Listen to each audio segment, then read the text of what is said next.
We have all at some point in our lives heard about the show Friends. With that being said, we should all know about one of the main love affairs between Ross and Rachel. Today I will be discussing the ups and downs of their relationship as a couple and why I believe their relationship overall was toxic. Now let's start from the beginning when they first met. Monica and Ross are siblings and they both met Rachel in high school. Ross always found her pretty but didn't develop feelings until Monica and Rachel became best friends. Ross's feelings kept growing stronger throughout high school and even when he went off to college. Moving along, Monica and Rachel are now roommates, and everyone knows Ross is still madly in love with Rachel.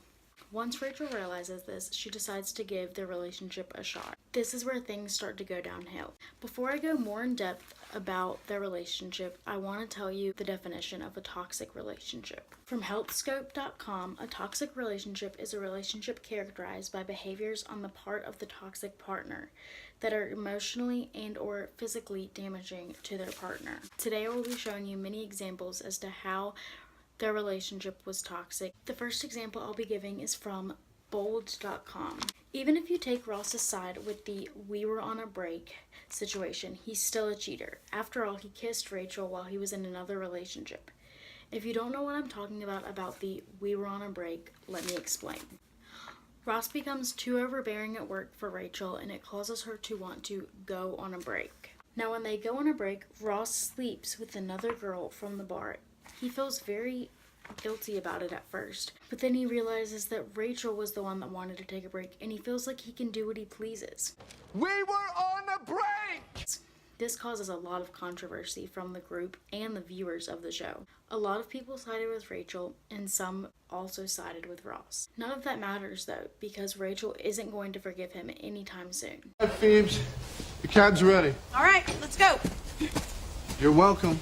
Oh, I'm sorry. Were you speaking to me or sleeping with someone else? Fast forward a few seasons, Ross meets a new girl from England and asks her to marry him. Although Ross and Rachel ended a while ago, she still feels that she's in love with him and she wants to tell him on his wedding day. What Rachel is doing is very toxic considering she's coming in between two people. One that she used to be with and the other is now his new significant other. This can cause a lot of emotional and stressful turmoil. Luckily, she backs out of telling him and the wedding proceeds. Right before he gets to become a newly wedded man, he says Rachel's name at the altar. I, Ross, Hi, Ross.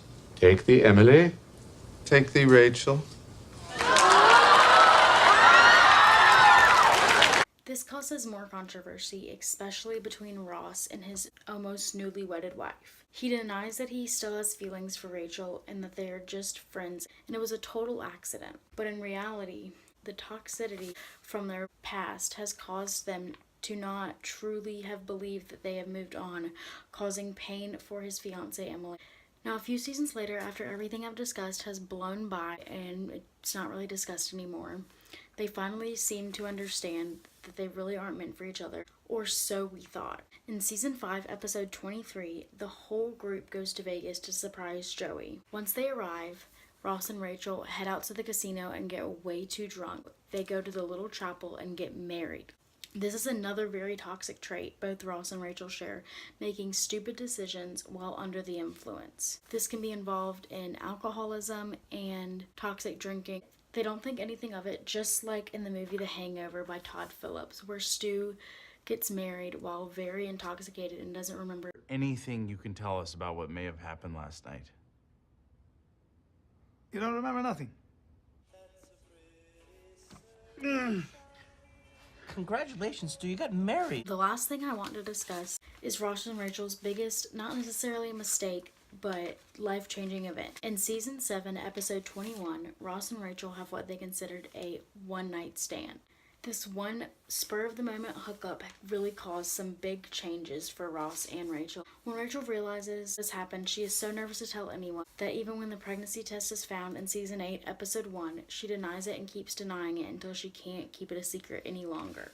This can be seen as very toxic considering they were being very stupid, considering they knew the outcome could possibly be a new life and that they weren't ready to be parents, especially not co-parents of this toxic relationship that they have always been involved in. Luckily, once their baby is born, they really try at working at co-parenting, and they just decide to stay friends, which I believe is how it always should be.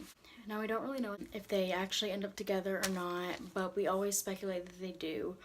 But they should not be together. They should just keep co-parenting their child, Emma, and that they just were meant to be friends. That's all I have today on how Ross and Rachel are a toxic couple, and in the end should just be friends and nothing more.